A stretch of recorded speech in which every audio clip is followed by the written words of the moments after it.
السلام عليكم ورحمة الله. الحمد لله رب العالمين والعاقبة للمتقين والصلاة والسلام على سيد المرسلين أما بعد.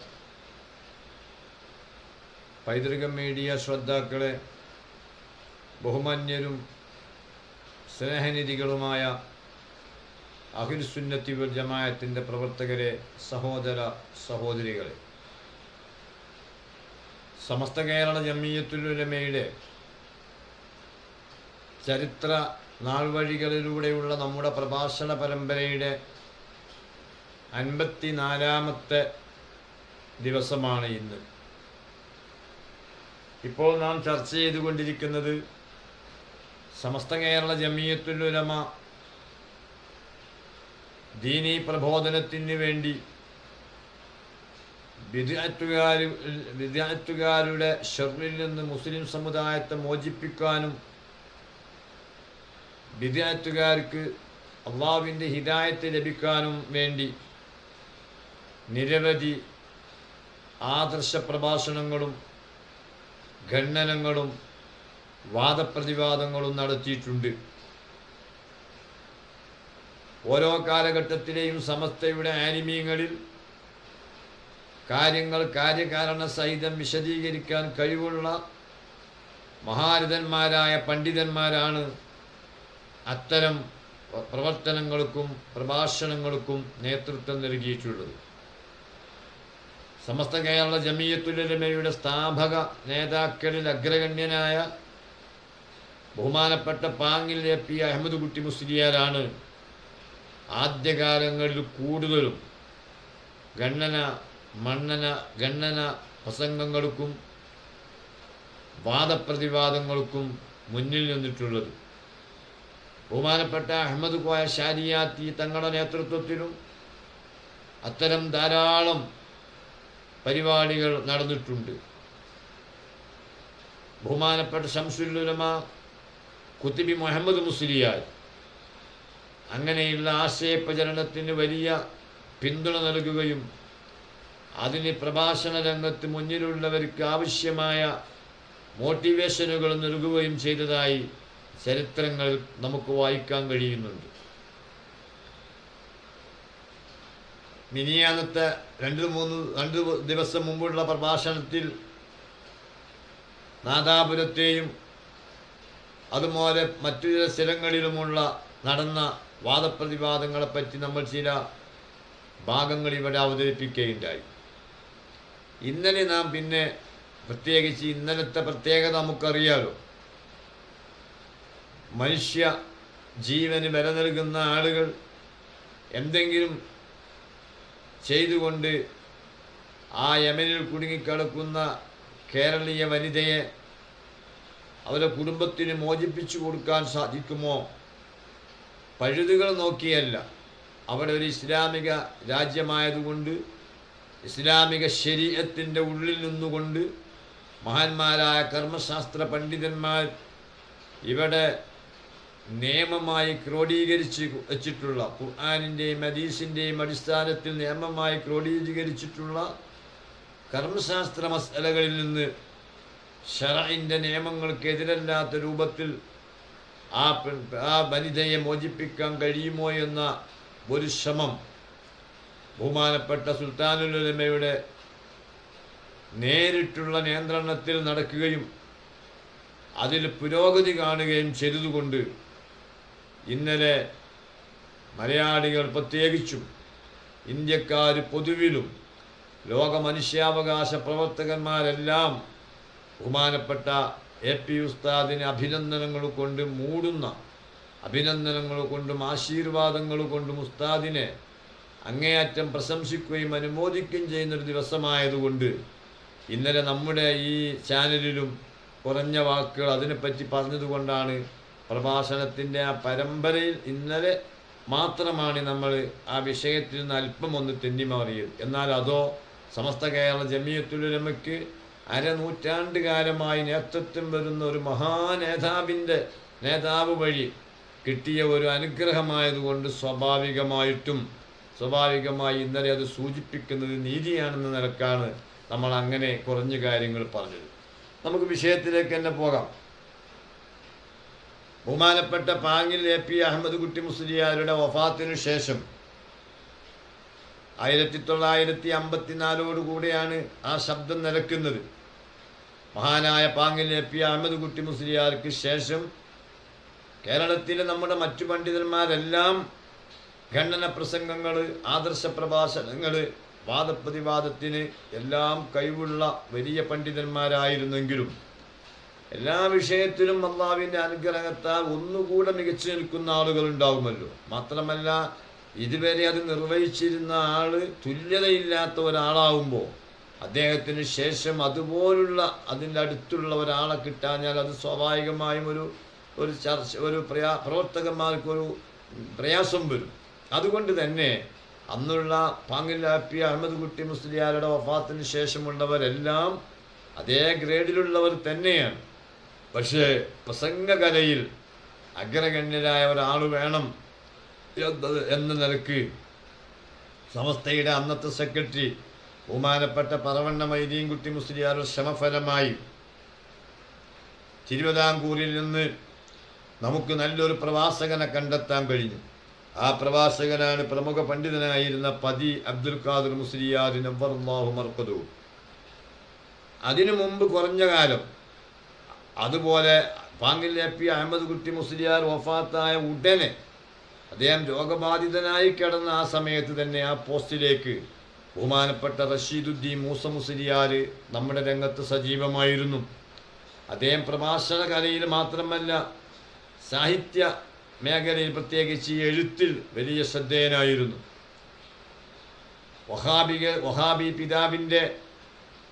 വഹാബി മതത്തിൻ്റെ പിതാവായ Muhammad bin Abdul വഹാബിൻ്റെ അത്തൗഹീദ് എന്ന അറബി കൃതിക്ക് ആ കാലഘട്ടത്തിൽ കേരളത്തിലെ വഹാബികൾ മലയാള പരിഭാഷയുമായി ഇറങ്ങുകയുണ്ടായി.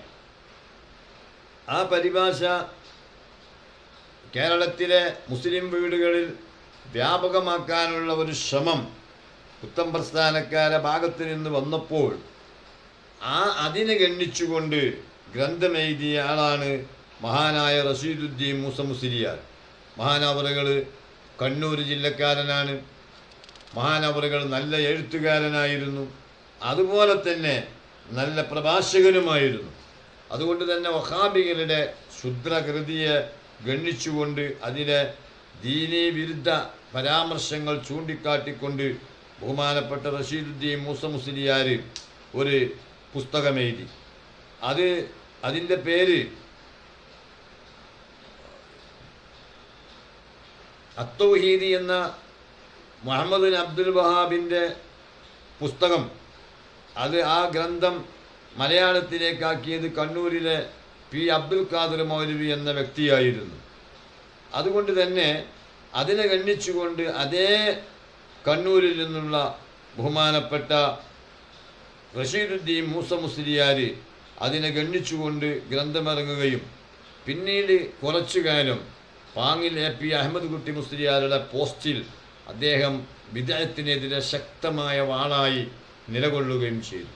എന്നാൽ അദ്ദേഹത്തിന് ചുരുങ്ങിയ അവസരമേ കിട്ടിയുള്ളൂ. തൻ്റെ 40-ാമത്തെ വയസ്സിൽ അദ്ദേഹം വഫാത്തായി പോയി എന്നാണ് ചരിത്രം. അള്ളാഹു അദ്ദേഹത്തിൻ്റെ പാരത്രിക പദവി ഉയർത്തട്ടെ. ആ കേപ്പിലേക്കാണ് പറവണ്ണ മൊയ്തീൻകുട്ടി മുസ്ലിയാർ ഇടപെട്ടുകൊണ്ട് പതി അബ്ദുൽ ഖാദിർ മുസ്ലിയാരെ കൊണ്ടുവരുന്നത്. പതി അബ്ദുൽ ഖാദിർ മുസ്ലിയാർ നല്ല പ്രഭാഷകൻ മാത്രമല്ല സ്വന്തമായി വാഹനം ഉപയോഗിച്ചുകൊണ്ട് തന്നെ എത്തേയിടത്തൊക്കെ എത്താനുള്ള സൗകര്യങ്ങളും അദ്ദേഹത്തിന് ഉണ്ടായിരുന്നു എന്ന ഒരു പ്രത്യേകത കൂടെ അന്ന് സുന്നി പ്രവർത്തകന്മാർക്ക് അനുഗ്രഹീതമായി. അതിനു പുറമെ അദ്ദേഹം പൊതുവെ അന്ന് മൈക്ക് സെറ്റ്, ലൗഡ് സ്പീക്കർ വ്യാപകമല്ല. എന്നാൽ അന്നത്തെ സൗകര്യങ്ങൾ ഒരു മെച്ചമായ ഒരു നിലക്കുള്ള ഒരു സ്പീക്കർ സെറ്റ് അദ്ദേഹം സ്വന്തമായി തൻ്റെ വാഹനത്തിൽ കരുതിയിരുന്നു എന്ന് നമ്മളെ അത്ഭുതപ്പെടുത്തുന്നില്ലേ?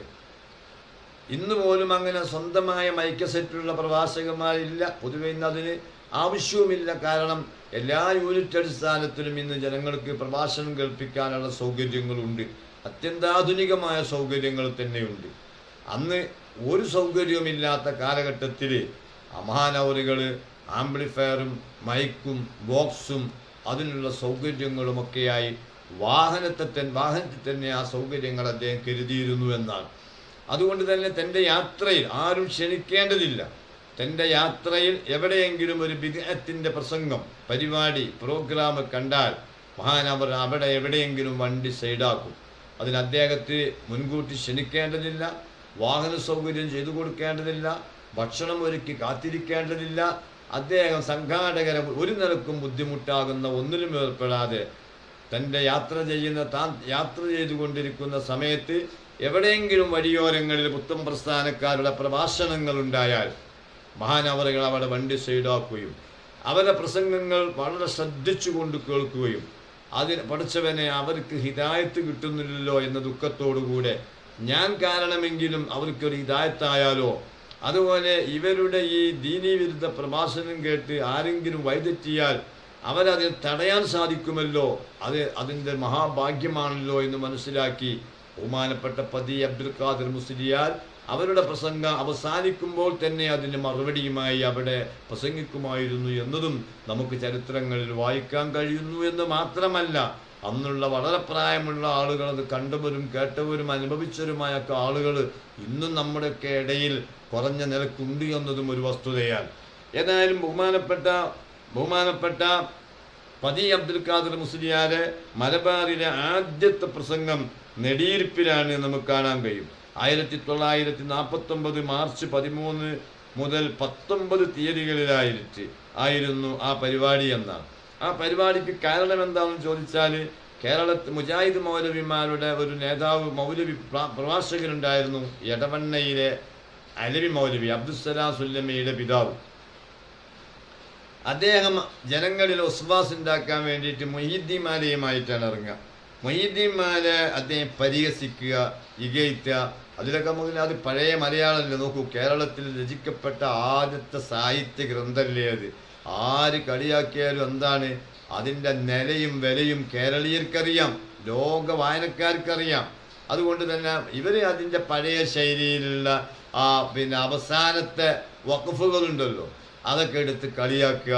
എന്നിട്ടത് തൗഹീദിനെതിരാണെന്ന് പറയുക, ഖുർആനിനെതിരാണെന്ന് പറയുക. ഇങ്ങനെ ഒരു പ്രഭാഷണം കൊണ്ട് മുസ്ലിം ഉമ്മത്തിന് ശല്യമായ രൂപത്തിൽ ആ പ്രസംഗം മുന്നോട്ട് പോയപ്പോഴാണ് പതി അബ്ദുൽ ഖാദിർ മുസ്ലിയാർ ഇവരെ എല്ലാ വാദഗതികളെയും ഗണ്ണിക്കുന്നതിന് വേണ്ടി മലബാറിലെത്തിയിരിക്കുന്നത്. അങ്ങനെ എടവണ്ണ മൗലവി നെടിയിരുപ്പിൽ മൊഹീദ്ദീൻമാലയെ പരിഹസിച്ചും ഇകഴ്ത്തിയും പ്രസംഗിച്ച് മുന്നേറുകയാണ്. ആ സമയത്താണ് പതി അവിടെ എത്തുന്നത്. മൊഹീദ്ദീൻമാലയിലെ ഓരോ വരികളും ഷിർക്കാണെന്ന് പ്രചരിപ്പിക്കുകയാണ് മൗലവി ചെയ്യുന്നത്. എന്നാൽ ബഹുമാനപ്പെട്ട പതി അബ്ദുൽ ഖാദിർ മുസ്ലിയാർ അതിലെ മുഴുവൻ വരികളും ഇസ്ലാമിക പ്രമാണമനുസരിച്ച് തൗഹീദിനെതിരല്ല, അതിലൊരു ഷിർക്കില്ല എന്ന് തെളിയിക്കാൻ ഞാൻ റെഡിയാണ് എന്ന് പറഞ്ഞുകൊണ്ട് ബഹുമാനപ്പെട്ട പതി അബ്ദുൽ ഖാദിർ മുസ്ലിയാരുടെ പേരിൽ മഹാനവർ ഒപ്പിട്ട നോട്ടീസ് വ്യാപകമായും അന്നത്തെ പ്രവർത്തകന്മാർ പ്രചരിപ്പിക്കുകയുണ്ടായി. മൊഹീദ്ദീൻമാല സത്യസമ്പൂർണമാണെന്ന് ഖുർആൻ, ഹദീസ്, ഇജ്മാ, ഖിയാസ് എന്നീ 4 പ്രമാണങ്ങളെ കൊണ്ട് ഞാൻ തെളിയിക്കുമെന്ന് പതി അബ്ദുൽ ഖാദിർ മുസ്ലിയാർ വിളംബരം ചെയ്തു. അങ്ങനെയാണ് അലവി മൗലവിയും പതി അബ്ദുൽ ഖാദിർ മുസ്ലിയാരും തമ്മിലുള്ള ഖണ്ഡന പ്രസംഗം ആരംഭിക്കുന്നത്. മൗലവി മാല പാടി തൻ്റെ വാദങ്ങൾ അവതരിപ്പിക്കും. ഉടനെ പതി ആ പദ്യം തന്നെ, ആ മാല തന്നെ അലവി മൗലവി ഏതു മാലയാണ് പാടിയത്, എന്നിട്ട് ഏതൊരു രൂപത്തിലാണ് അത് ഷിർക്കായി അവതരിപ്പിച്ചത്, അതേ മാല അതിനേക്കാളും ഈണത്തിൽ പാടി അവതരിപ്പിച്ച് അത് 4 പ്രമാണങ്ങൾ അനുഷ്ഠാനിച്ചുകൊണ്ട്, ഖുർആൻ അടിസ്ഥാനത്തിൽ മാത്രമല്ല, ഖുർആൻ, ഹദീസ്, ഇജ്മാ, ഖിയാസ് അടിസ്ഥാനത്തിൽ തന്നെ അദ്ദേഹം അങ്ങ് പ്രസംഗം തുടർന്നപ്പോൾ ആ പ്രസംഗത്തിലേക്ക് ജനശ്രദ്ധ വരികയും അങ്ങനെ കേരളത്തിൽ നിന്ന് മൊത്തം എന്ന് പറഞ്ഞാൽ കുഴപ്പമില്ല, ഏകദേശം മലബാറിലുള്ള ദീനീ സ്നേഹികളെ ആ പ്രസംഗം ശ്രവിക്കുവാൻ വേണ്ടി നെടിയിരുപ്പിലെത്തുകയും ചെയ്യും. അപ്പോൾ ഈ പ്രസംഗത്തിൽ എനിക്ക് പരാജയമാണ് വന്നത് എന്ന് മനസ്സിലായ മൗലവി അവസാനം തപ്പിയത് മുസ്ലിയാർ പറയുന്നത് പോലെയാണെങ്കിൽ അതിൽ കുഴപ്പം കാണുന്നില്ല എന്ന്. മുസ്ലിയാർ പറയുന്നത് പോലെയാണെങ്കിൽ അതിൽ കുഴപ്പമില്ല എന്ന് പറഞ്ഞുകൊണ്ട് അലവി മൗലവി തടിയെടുത്തു എന്നാണ് ചരിത്രം. ആ വാദപ്രതിവാദത്തോടുകൂടെ മുജാഹിദീങ്ങളുടെ ആ ദുരാരോപണം മൊയ്തീൻ ഷെയ്ഖിനെതിരെയും ഖാദി മുഹമ്മദിനെതിരെയും അതുപോലെ അതിലുള്ള വരികൾ എടുത്തുകൊണ്ട് സുന്നികളെയും നാണം കെടുത്തുന്ന എല്ലാ പരിപാടിയിലൊന്നും അലവി മൗലവി ഓടിപ്പോയി എന്ന് മാത്രമല്ല, പിന്മാറി എന്ന് മാത്രമല്ല, പതി അബ്ദുൽ ഖാദർ മുസ്ലിയാർ പറയുന്നത് പോലെയാണ് ഇത് വ്യാഖ്യാനിക്കുന്നതെങ്കിൽ, ഇത് ചൊല്ലുന്നതെങ്കിൽ അതിന് കുഴപ്പം കാണുന്നില്ല എന്നാണ്. അതേ സുന്നികളെ ആശയം അത് സുന്നികളല്ലേ പറയേണ്ടത്, വഹാബികളാണോ പറയേണ്ടത്? അവർക്ക് സംശയമുണ്ടെങ്കിൽ ചോദിക്കാം, അതല്ലേ അതിൻ്റെ ഒരു നിലപാട്. സമസ്ത കേരള ജമിയത്തുൽ ഉലമ അതിൻ്റെ ആദ്യകാല ചരിത്രങ്ങളൊക്കെ പരിശോധിച്ച് നോക്കൂ. എവിടെ സമ്മേളനം നടത്തുമ്പോൾ ഇവർക്ക് ലെറ്റർ കൊടുക്കും, നമ്മളും തമ്മിലുള്ള അഭിപ്രായ വ്യത്യാസങ്ങളുമായി മുന്നോട്ട് പോകണ്ട, അത് നമുക്ക് തീർക്കാം, നിങ്ങൾ വന്നാൽ ഞങ്ങൾ റെഡിയാണ് എന്ന് പറഞ്ഞ് ഇവർ കത്ത് കൊടുക്കും. പക്ഷെ ഇവരെവിടെയും വരൂല. ഇവരിങ്ങനെ പല ന്യായങ്ങളും പറയും. ഇപ്പൊ സമസ്ത കേരള ബഹുമാനപ്പെട്ട പാങ്ങിൽ എ പി അഹമ്മദ് കുട്ടി മുസ്ലിയാർ വഫാത്തായ, അതേ രോഗബാധിതനായി പിന്നെ വഫാത്തായ സമയത്താണ് കാര്യവട്ടത്ത് സുന്നി സമ്മേളനം നടക്കുന്നത്. ആ സമ്മേളനത്തിലേക്ക് ഇവർക്കൊക്കെ KM മൗലവിക്കും MCC മൗലവിമാർക്കൊക്കെ കത്ത് കൊടുത്തിരുന്നു. ഞങ്ങൾ ഇന്ന സ്ഥലത്ത് ഇത്ര ദിവസങ്ങളുണ്ടാവും, നിങ്ങൾക്ക് അവിടെ വന്ന് സഹകരിച്ചാൽ നമ്മൾ തമ്മിലുള്ള അഭിപ്രായ വ്യത്യാസങ്ങളൊന്ന് പറഞ്ഞു തീർക്കായിരുന്നല്ലോ, അല്ലാഹുവല്ലേ ഹിദായത്ത് നൽകുന്നവൻ, അതിൻ്റെ കാരണങ്ങൾ നമ്മളിൽ നിന്ന് ഉണ്ടാകണ്ടേ എന്ന് പറഞ്ഞ് കത്ത് കൊടുത്തപ്പോൾ എന്താണ് അന്ന് ഇവർ കത്ത് കൊടുത്തത്? നമ്മളെ പ്രോഗ്രാമിൻ്റെ നോട്ടീസ് നോക്കി ആരൊക്കെയാണ് അതിൽ പങ്കെടുക്കുന്നത്. അപ്പോൾ കുത്തുബി മുഹമ്മദ് മുസ്ലിയാർ അതിന് നേതൃത്വം നൽകുന്നത് കണ്ടപ്പോൾ എന്താണ് നമ്മളെ സംഘാടക സമിതിക്ക് അവർ കത്ത് കൊടുത്ത്, രസാവഹമല്ലേ, തമാശയല്ലേ. പിന്നെ മുഹമ്മദ് ബിൻ അബ്ദുൽ വഹാബിൻ്റെ അത്തൗഹീദിനെ ഗണ്ണിച്ചുകൊണ്ട് ഗ്രന്ഥമെഴുതിയ റസീലുദ്ദീൻ മൂസ മുസ്ലിയാരുടെ ഗ്രന്ഥത്തിന് അവതാരിക എഴുതിയ കുത്തുബി മുഹമ്മദ് മുസ്ലിയാർ നിങ്ങളുടെ പരിപാടിയിൽ സംബന്ധിക്കുന്നതിനാൽ അദ്ദേഹം ഉള്ള വേദിയിൽ അള്ളാഹുവിൻ്റെ ലഅനത്തിറങ്ങും എന്ന് പേടിച്ചുകൊണ്ട് ഞങ്ങൾ വരൂല. എന്താ ഈ യഥാർത്ഥത്തിൽ ഈ സമ്മേളനത്തിലെ മുഖ്യ പ്രസംഗം ആരാണ്? അത്തൗഹീദിനെ ഗണ്ണിച്ചുകൊണ്ട് ഗ്രന്ഥമേജ റസീലുദ്ദീൻ മൂസ മുസ്ലിയാരാണ്. അപ്പം അയാളുള്ളവർക്ക് ശാപറങ്ങൂലേ? ആവോ ഇവർ കത്തിലെന്താ പറയുന്നത്? അത്തൗഹീദിനെ ഗണ്ണിച്ചുകൊണ്ട് പിന്നെ എഴുതിയ റഷീദുദ്ദീൻ മൂസ മുസ്ലിയാർ എഴുതിയ ഗ്രന്ഥത്തിന് അവതാരിക എഴുതിയ കുത്തുബി മുഹമ്മദ് മുസ്ലിയാർ നിങ്ങളെ വേദിയിലുള്ളതിനാൽ അയാളുള്ള വേദിയിൽ അള്ളാഹുവിൻ്റെ ശാപം ഇറങ്ങുമെന്നതുകൊണ്ട് ഞങ്ങൾ വരൂല. ഇങ്ങനെ എന്തെങ്കിലും ഞൊട്ടുനയം പറഞ്ഞുകൊണ്ട് അവരങ്ങനെ കഴിഞ്ഞുപോയി എന്നല്ലാതെ ശരിക്കും ആരിമീങ്ങളുടെ അടുത്തേക്ക് അവർ ഒരിക്കലും വന്നിരുന്നില്ല. അതുപോലെ നിയമപാലകന്മാരെ പിന്നെ പറഞ്ഞുകൊണ്ട് തെറ്റിപ്പിച്ച് അവരെ പിടിച്ചുകൊണ്ട് നമ്മുടെ പരിപാടികൾ മുടക്കാൻ അവർ കേമന്മാരായിരുന്നു. ആ മുടക്കൽ അവസാനം അവർ പലതും പറഞ്ഞ് ഞങ്ങളുടെ നാട്ടിലെ പള്ളിയിൽ ഖുതുബ മലയാളത്തിൽ ഓതുന്നില്ല, അതുകൊണ്ട് ഞങ്ങൾക്ക് ഒന്നും മനസ്സിലാകണില്ല, അതിൽ സാറേ നിങ്ങൾ ഇടപെടണമെന്ന് പറഞ്ഞ് ആ നിലക്ക് പോലും ഈ വഹാബി അയവാന്മാർ ഹീനമായ ശ്രമം നടത്തുകയുണ്ടായി. മലപ്പുറം കുന്നുമ്മൽ ഖുതുബ പരിഭാഷയ്ക്കെതിരെ പ്രസംഗിക്കാൻ എത്തിയതായിരുന്നു അതായത് അവിടെ കുറച്ച് മൗലവിമാർ ഖുതുബ മലയാളത്തിലാക്കണമെന്ന് വന്ന് അവിടെ കുഴപ്പമുണ്ടാക്കിയപ്പോൾ അതിനെ ഗണ്ണിക്കാൻ വേണ്ടി വന്ന പതി അബ്ദുൽ ഖാദർ മുസ്ലിയാരെ DYSP വിളിക്കുകയാണ്. അപ്പോൾ ഇവർ DYSPക്ക് ആദ്യം പറഞ്ഞു കൊടുത്തിരിക്കുകയാണ്, ഇവിടുത്തെ പ്രശ്നം സാറേ മലയാളത്തിൽ പറഞ്ഞെങ്കിലല്ലേ ജനങ്ങൾക്ക് മനസ്സിലാവുള്ളൂ, അപ്പോൾ അതുകൊണ്ട് ഇവർ അറബി വേണമെന്ന് പറയാണ്. അപ്പോൾ ജനങ്ങൾക്ക് ആ സമയം വേസ്റ്റ് ആകുകയാണ്. എന്നിട്ട് ആ വേസ്റ്റ് സമയം ജനങ്ങളുടെ സമയം വേസ്റ്റാക്കാൻ വേണ്ടി ന്യായീകരിക്കാൻ വന്നിരിക്കുന്നു ഈ തിരുവിതാംകൂറിൽ നിന്ന് അബ്ദുൽ ഖാദർ മുസ്ലിയാർ, പതി മുസ്ലിയാർ. അത് നിങ്ങളൊന്ന് ഇടപെടണം. ഇവർ വിചാരിച്ചെന്താണ്, ആ DYSP വന്ന് പോലീസിനെ കണ്ട് മൂല്യന്മാർ പേടിച്ചു, അങ്ങനെ പരിപാടി കൊളാവുന്ന. പതിക്കുണ്ടോ പേടി? പതി DYSPയോട് ചോദിച്ചു, എന്താ സാറേ പ്രശ്നം എന്ന് ചോദിച്ചു. അല്ല അതേ പറഞ്ഞ ഒന്നുമില്ല, നിങ്ങളൊന്ന് വരി, ഇവിടെ സംഘർഷം ഉണ്ടാകരുത്. ഇവിടെ എന്തുകൊണ്ട് സംഘർഷം ഉണ്ടാവും സാറേ? ഇവിടെ പാരമ്പര്യമായി നിലനിൽക്കുന്നുണ്ട്. ഞങ്ങളുടെ പള്ളിയിൽ ജുമയുണ്ട്, ഖുതുബയുണ്ട്. ആ ഖുതുബയെ പറ്റി ഖുർആൻ പറഞ്ഞ എന്താണ്? ഫസ്അഉ ഇലാ ദിക്രില്ലാഹ് ഇദാ നൂദിയ യാ അയ്യുഹല്ലദീന ആമനൂ ഇദാ നൂദിയ ലിസ്സലാത്തി മിൻ യൗമിൽ ജുമുഅത്തി ഫസ്അഉ ഇലാ ദിക്രില്ലാഹ്. വെള്ളിയാഴ്ച വാങ്ക് വിളിക്കുന്നത് നിങ്ങൾ കേട്ടാൽ അള്ളാഹുവിൻ്റെ ദിക്റിലേക്ക് നിങ്ങൾ ഉളരണം. ദിക്ർ ഖുതുബയാണ്. അതിനൊരു ഭാഷയുണ്ട്, അതല്ലേ. അല്ലാതെ അപ്പോൾ DYSP ചോദിക്കുകയാണ്, അലുസ്ഥാനെ അത് ഈ അറബി അറിയാത്തവരോട് അറബി പറഞ്ഞിട്ട് ഇവർക്ക് മനസ്സിലാവുമോ? അപ്പോൾ ബഹുമാനപ്പെട്ടവർ പറഞ്ഞു, ഇതൊരു ആരാധനയാണ്. ഈ ഖുതുബ എന്ന് പറഞ്ഞ പ്രസംഗം മാത്രമല്ല, ആരാധനയാണ്. ആരാധനയ്ക്കൊരു ഭാഷയുണ്ട്. ആ ഭാഷ അറബിയാണ്. ആ അറബി ഭാഷയിൽ ഓതൽ ഇതിൻ്റെ നിബന്ധനയാണ്. അതുകൊണ്ട് ഇതിനെ സാധാരണ പ്രസംഗമാക്കാൻ പറ്റൂല. അപ്പോഴും ഞാൻ ചൊറിയണി മുജാഹിദിന് വേണ്ടി DYSP. അപ്പോഴാണ് പതി അബ്ദുൽ ഖാദർ മുസ്ലിയാർ ചോദിക്കുന്നത്, അല്ല സാറേ എനിക്കൊരു സംശയം ചോദിച്ചോളൂ. ആ ചോദിച്ചോളൂ. ഇപ്പം ഇവിടെ ഒരു സംഘർഷം ഉണ്ടായി, ജനങ്ങൾ തമ്മിൽ സംഘർഷം ഉണ്ടായി. അങ്ങനെ അല്ലെങ്കിൽ വേണ്ട, ഒരു അപകടം ഉണ്ടായാൽ തന്നെ മതി, സംഘർഷം തന്നെ വേണ്ട. അങ്ങനെ ജനങ്ങൾക്ക് കൂടിപ്പെരുമാറാൻ പറ്റാത്തൊരു സാഹചര്യം വന്നാൽ നിങ്ങൾ എന്ത് ചെയ്യും? 144 പ്രഖ്യാപിക്കും, 144 പ്രഖ്യാപിക്കും. അത് സ്വാഭാവികമല്ലേ? അപ്പോൾ ആ 144 പ്രഖ്യാപിച്ചാൽ അന്ന് ഇവിടെ പ്രസംഗം നിങ്ങൾ നടത്തൂലല്ലോ, പ്രസംഗം നടത്തൂല. അത് തടിയും. കാരണം എന്താ? 144 നിയമം വന്നിട്ടുണ്ട്. അപ്പോൾ സാറേ അങ്ങനെ ഈ കേരളത്തിൽ നിങ്ങളുടെ അനുഭവത്തിൽ എവിടെയെങ്കിലും ഒരു 144 പ്രഖ്യാപിച്ച സ്ഥലത്ത് ജുമുഅ തടഞ്ഞിട്ടുണ്ടോ എന്ന് ചോദിച്ചപ്പോൾ DVS അതില്ലല്ലോ, അതൊരു ആരാധന കാര്യമല്ലേ, അത് അതിനുവേണ്ടി മാത്രം വരുന്ന മനുഷ്യന്മാർ അത് കഴിഞ്ഞാൽ സ്വയം പിരിഞ്ഞു പോണവരല്ലേ. അതാണ് സാറേ ഞാൻ പറയുന്നത്. അതൊരു പ്രസംഗമല്ല, അതൊരു ഖുതുബയാണ്. ആ ഖുതുബ ഒരു ആരാധനയാണ്. അതിന് അറബി ഭാഷ നിർബന്ധമാണ്. ഇത് മണിക്കൂറുകളൊന്നും ഉണ്ടാവില്ലേ. ഇത് 5 മിനിറ്റിൻ്റെ ഇടയിൽ തീരുന്ന ഒരു വിഷയമാണ്. ചെറിയ പ്രഭാഷണ, ചെറിയ ഖുതുബയാണ്. അത് ദിക്ർ എന്നാണ് ഖുർആനിൽ പറഞ്ഞത്. ദിക്റിൻ്റെ ഭാഷ അറബിയാണ്. ഇപ്പോൾ DVS പറഞ്ഞു, ശരി മുസ്ലിയാരെ, ഇങ്ങനെയാണ് നിങ്ങൾ നടത്തിക്കോളിയാറ്. അപ്പം ഇവരെ ഒന്നും എന്തായില്ല, ഒരു പരിപ്പും ബന്ധിട്ടില്ല. അതുപോലെ തന്നെ നേരിട്ടുള്ള ഏറ്റുമുട്ടലിന് വരാൻ ഇവർക്ക് വളരെ മടിയാണ്. അങ്ങനെയാണ് ഇവർ ഏതൊരു വിഷയത്തിൽ നിന്നും ഇവർ പിടികൊടുക്കൂല. പിടികൊടുത്താൽ ഇവർ പരാജയപ്പെടുകയും ചെയ്യും. ഇനി നിങ്ങൾ നോക്കൂ, 1951 മാർച്ച് 18 ഞായറാഴ്ച ഒരു വലിയ ഒരു സംവാദം നടന്നു പതി അബ്ദുൽ ഖാദർ മുസ്ലിയാരുടെ നേതൃത്വത്തിൽ. എവിടെ? പൂനൂരിൽ വെച്ച്.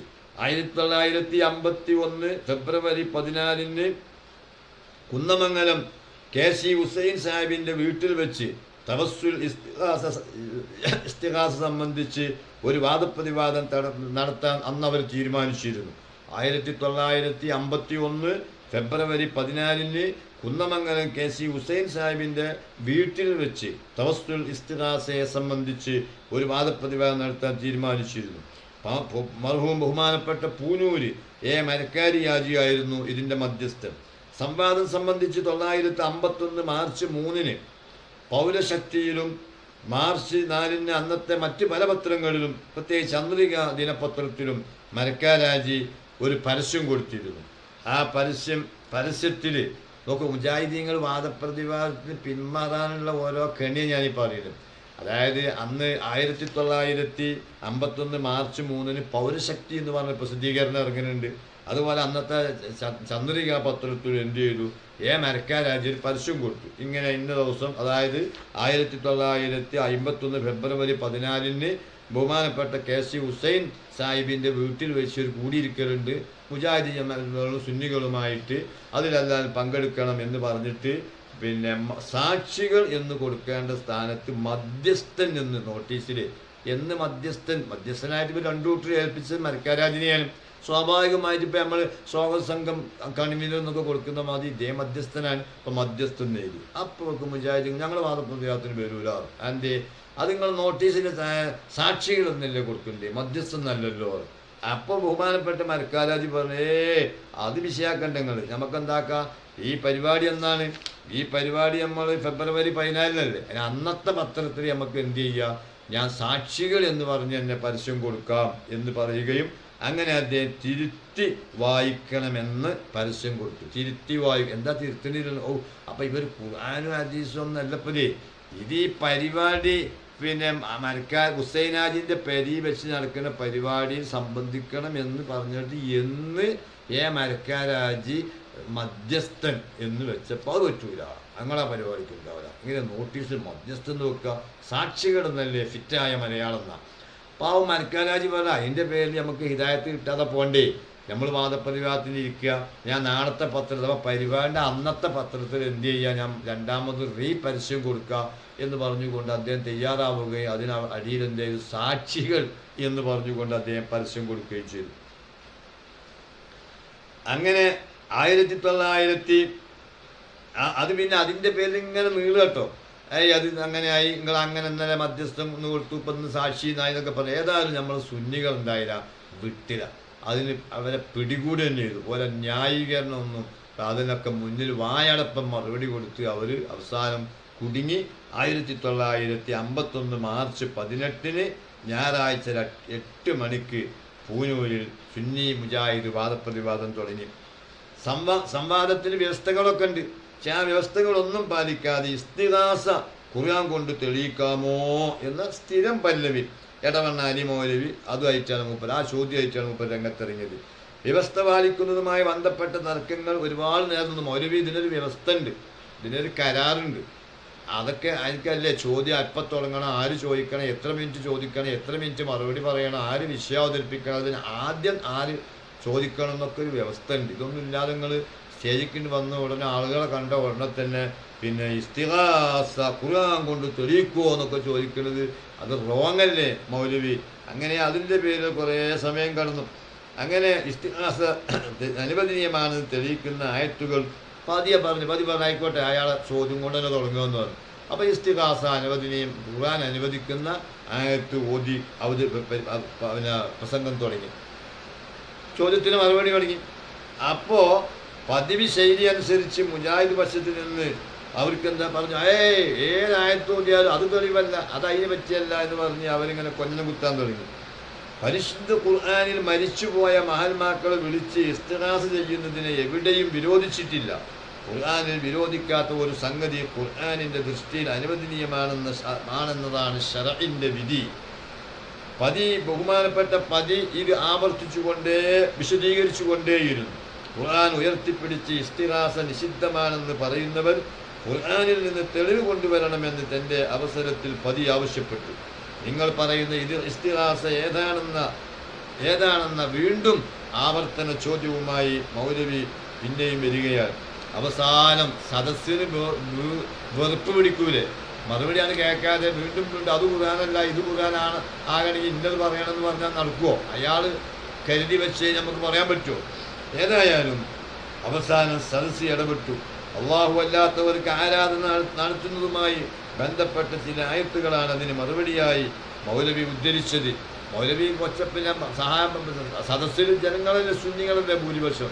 ഇതിന് അവർ മറുപടി പറഞ്ഞിട്ടും മൗലവി ഉടക്കുന്നതിൽ ജനങ്ങൾക്ക് പ്രതിഷേധമുണ്ടായെങ്കിലും അത് ഇങ്ങനെ വീണ്ടും വീണ്ടും മൗലവി പിന്നെ വിരട്ടാനൊക്കെ നോക്കിയെങ്കിലും അതൊന്നും പതി അബ്ദുൽ ഖാദർ മുസ്ലിയാരുടെ വില പോയില്ല. പതി അബ്ദുൽ ഖാദർ മുസ്ലിയാർ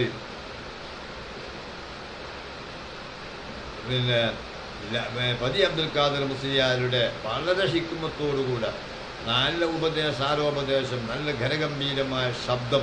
മൗലവി പദർ തന്നെയാണ്, സദസ്സ് തക്ബീർ കൊണ്ട് പതിയെ പിന്തുണക്കുകയാണ്. അപ്പോഴാണ് മൗലവി ഒന്നുകൂടി പ്ലേറ്റ് മാറ്റിയിട്ട് ലാ ഇലാഹ ഇല്ലല്ലാഹ്. അപ്പം ഇത് ഖുർആൻ വിട്ടു. ഇനിയിപ്പോൾ ചോദ്യം എന്താണ്? ലാ ഇലാഹ ഇല്ലല്ലാഹ് എന്ന വിശുദ്ധ വാക്യം കൊണ്ട് ഇസ്തിഗാസ ശിർക്കാണെന്ന് ഞാൻ തെളിയിക്കും. ലാ ഇലാഹ ഇല്ലല്ലാഹ് എന്ന വിശുദ്ധ വാക്യം കൊണ്ട്, ആ കലിമത്ത് തൗഹീദിൻ്റെ ആദ്യ വചനം കൊണ്ട് ഞാൻ എന്ത് ചെയ്യും? ശിർക്കാണ്, മഹാന്മാരോട് സഹായം ചോദിക്കൽ ഇസ്തിഗാസ ശിർക്കാണെന്ന് ഞാൻ തെളിയിക്കുമെന്ന് മൗലവി പറഞ്ഞപ്പോൾ, അലവി മൗലവി പറഞ്ഞപ്പോൾ ഒട്ടും കുറയാതെ ആവേശത്തിമർപ്പോടെ പതി അബ്ദുൽ ഖാദർ മുസ്ലിയാർ പറഞ്ഞു, മൗലവി ലാ ഇലാഹ ഇല്ലല്ലാഹ് ഷഹാദത്ത് കലിമ കഴിഞ്ഞിട്ടില്ല, മുഹമ്മദുർ റസൂലുള്ളാഹ് എന്നും കൂടെ ഉണ്ടല്ലോ. അതുകൊണ്ട് ആ മുഹമ്മദുർ റസൂലുള്ളാഹ് എന്ന വിശുദ്ധ വാക്യം കൊണ്ട് ഇസ്തിഗാസ അനുവദനീയമാണെന്ന് ഞാനും തെളിയിക്കും. അപ്പം അയാൾ ലാ ഇലാഹ ഇല്ലല്ലാഹ് കൊണ്ട് ശിർക്കാണെന്ന് തെളിയിക്കുമ്പോൾ മുഹമ്മദുർ റസൂലുള്ളാഹ് എന്നതുകൊണ്ട് ഞാൻ അത് ശരിയാണെന്നും തെളിയിക്കും എന്ന് തിരിച്ചടിക്കുകയുണ്ടായി ബഹുമാനപ്പെട്ട പതി അബ്ദുൽ ഖാദർ മുസ്ലിയാർ. അങ്ങനെ മൗലവി ആകെ നിരാശനായി. കാരണം ഇന്നിൽ ഇവരുമായിട്ട് വാദപ്രതിവാദം നടത്തിയാൽ വിജയിക്കൂല എന്ന് മൗലവിക്ക് അറിയാം. മാത്രമല്ല സമയം കുറേ പോവുകയാണല്ലോ. അതുകൊണ്ട് മധ്യസ്ഥന്മാർ പറഞ്ഞു, മൗലവി ഈ നിലക്ക് ഇനി മുന്നോട്ട് പോകാൻ കഴിയില്ലല്ലോ. കാരണം നിങ്ങൾ ലാ ഇലാഹ ഇല്ലല്ലാഹ് എന്ന സത്യം എന്ന കലിമത്ത് കൊണ്ട്, എന്ന വചനം കൊണ്ട് നിങ്ങൾ ഇസ്തിഗാസ ശിർക്കാണെന്ന് തെളിയിക്കുമ്പോൾ മുഹമ്മദുർ റസൂലുള്ളാഹ് എന്ന വാക്യം കൊണ്ട് അത് അനുവദനീയമാണ് ഞാൻ തെളിയിക്കാന്ന് പറഞ്ഞാൽ നിങ്ങളത് സമ്മതിക്കല്ലേ വേണ്ടത്? തെളിയിക്കൂല എന്ന് നോക്കല്ലേ വേണ്ടത്? നിങ്ങൾ ഇടങ്കോലില്ലല്ലോ. അതുകൊണ്ട് പാതിരാവും പിന്നിട്ടത് കൊണ്ട് ഈ പരിപാടി മുന്നോട്ട് കൊണ്ടുപോകാൻ സാധിക്കുന്നില്ലെന്ന് രണ്ട് ഭാഗത്തിലെ പിന്നെ ഈ സാക്ഷികൾ അഥവാ മധ്യസ്ഥന്മാർ ഇടപെട്ടുകൊണ്ട് പ്രഖ്യാപിക്കുകയുണ്ടായി.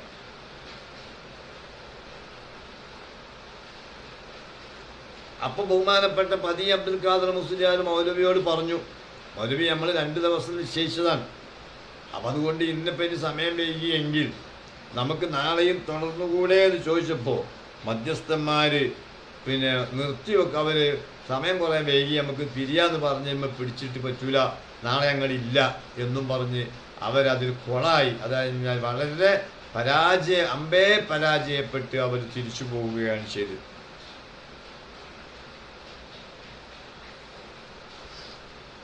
അങ്ങനെ ബഹുമാനപ്പെട്ട പതി അബ്ദുൽ ഖാദർ മുസ്ലിയാരുടെ ആ സരളമായ വിഷയ അവതരണത്തിൽ അദ്ദേഹത്തിൻ്റെ കുറിക്കുകൊള്ളുന്ന തെളിവുകൾ ഉണ്ട്.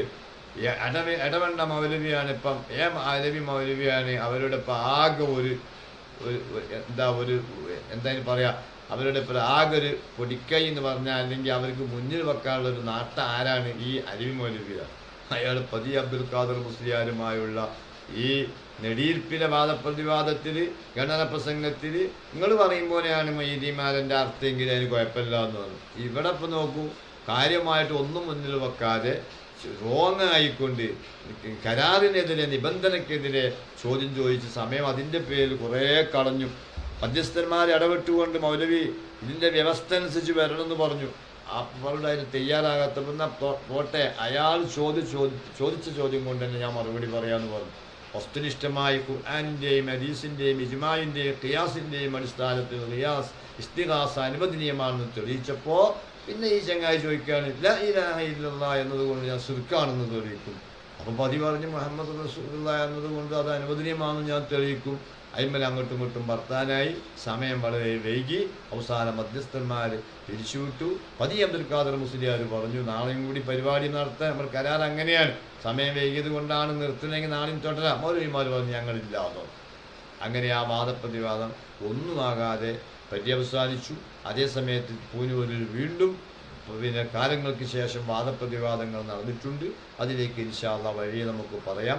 ഏതായാലും ഒരു കാര്യം, സമസ്ത കേരള ജമിയത്തുൽ ഉലമ അവർ വിഭാവനം ചെയ്യുന്ന ആശയം അത് ആരെ മുന്നിലും ചെന്ന് നേരിട്ട് ചെന്ന് വളരെ ലയ്യനായ കൗലോടുകൂടെ നല്ല നിലയിൽ പറഞ്ഞ് മനസ്സിലാക്കി അവർക്ക് ഹിദായത്ത് കിട്ടിയെങ്കിലോ അത് ഞാൻ വഴിയാകുമ്പം എനിക്കതിൻ്റെ പുണ്യം കിട്ടുമല്ലോ.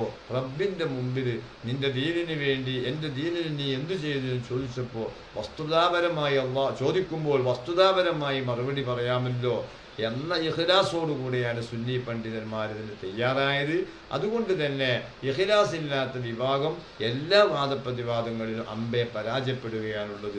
ഹക്കിന് വേണ്ടി അന്ന് ശബ്ദിച്ച നേതൃത്വം നൽകിയ പതിയെപ്പോലെ റഷീദുദ്ദീൻ മൂസ മുസ്ലിയാരെ പോലെ, അതുപോലെ പാങ്ങിലേപ്പി അഹമ്മദ് കുട്ടി മുസ്ലിയാരെ പോലെ, അഹമ്മദ് കോയ ഷാരിയാത്തിയെ പോലെ അന്ന് ആരൊക്കെ ഇതിന് നേതൃത്വം കൊടുത്തോ, അന്ന് ആരൊക്കെ അതിനെ അനുഗ്രഹിച്ചോ, ആരൊക്കെ അതിനെ പങ്കെടുത്തോ വിജയിപ്പിച്ചോ, അതുകൊണ്ട് ആരൊക്കെ ആളുകൾക്ക് കാര്യങ്ങൾ ഹൃദയസ്ഥനെ ഗ്രഹിക്കാൻ കഴിഞ്ഞോ അവരുടെയൊക്കെ പാരത്രിക പദവി അല്ലാഹു ഉയർത്തട്ടെ.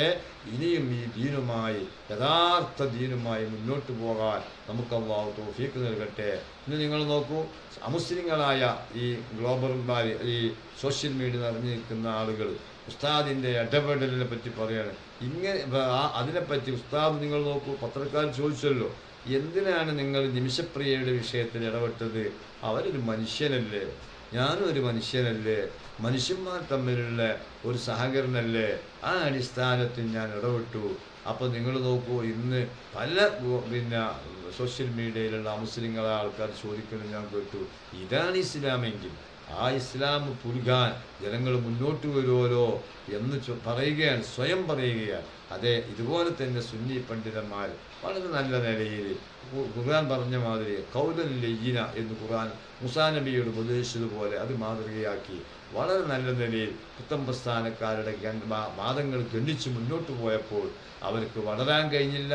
ആ മുരടിപ്പ് തന്നെയാണ് ഇപ്പോഴും നിലനിൽക്കുന്നത് എന്ന് നമുക്ക് കാണാം. അല്ലാഹു എല്ലാവരെയും അനുഗ്രഹിക്കട്ടെ. അസ്സലാമു അലൈക്കും വറഹ്മത്തുള്ളാഹി വബറകാതുഹു.